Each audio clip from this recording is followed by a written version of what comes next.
Here at home this Memorial Day, we have the story of the polar bears, a few thousand soldiers, most of them from Michigan, assigned to a mission many of you might not even know about. Today, they were honored during a service in Troy. Our Paula Tutman has their story, including a daughter sharing memories of her soldier father. So this statue is actually visible from Crooks Road, and you may have seen it and wondered what it is. You may also not realize that this statue has a particular importance, particularly on a day like today. In the southwest corner of Whitechapel Cemetery in Troy, a large marble statue of a polar bear.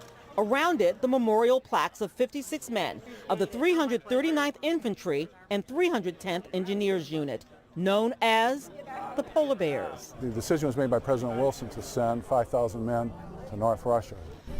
Every year, the descendants of the Polar Bears return. This is my grandfather, Harry Emerson Little, and he fought in Russia during World War I with the Polar Bears. They were the longest serving U.S. Force during World War I. They were there even past the armistice. Yeah, they did come home the case until could be made. They 1919. were one of the first forces to fight against the Russians, the Bolsheviks at the time, which you could say, historically wise, is connected to the Cold War. Today, the annual remembrance was particularly special because it marks This is the 100th anniversary of the return from combat in Russia. In 1918, more than 5,000 men were sent to fight the Russians just after World War I. President Wilson sent them up there to guard war material, to keep it out of the hands of the Bolsheviks and Germans. When they arrived, the British told them, well, that war material has already been stolen by the Bolsheviks. You're going to go chase the Bolsheviks and fight them. Mary Rice's father was one of them. It's sad.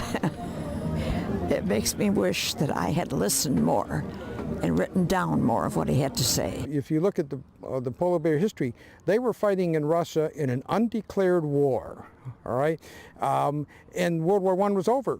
And yet they were kept there and they were fighting Russians and killing communists and that sort of thing. And none of them knew why they were doing it. He said that the mosquitoes were worse than the cold. It was so hot and so miserable, and the mosquitoes were so huge that being there as long as they were until July, that it was much worse than the cold weather. We lost about 230 men in total. That includes killed in action, wounded in action, disease. The Spanish flu hit them pretty hard.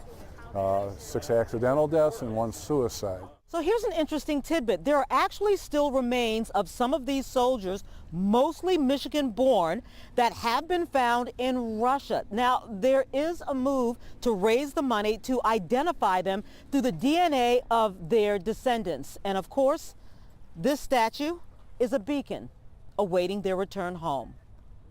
Paula Tutman, Local 4. Oh, thank you, Paula. The Polar Bear Memorial Service is an annual Memorial Day event, thanks to all of the service member families who have made the ultimate sacrifice.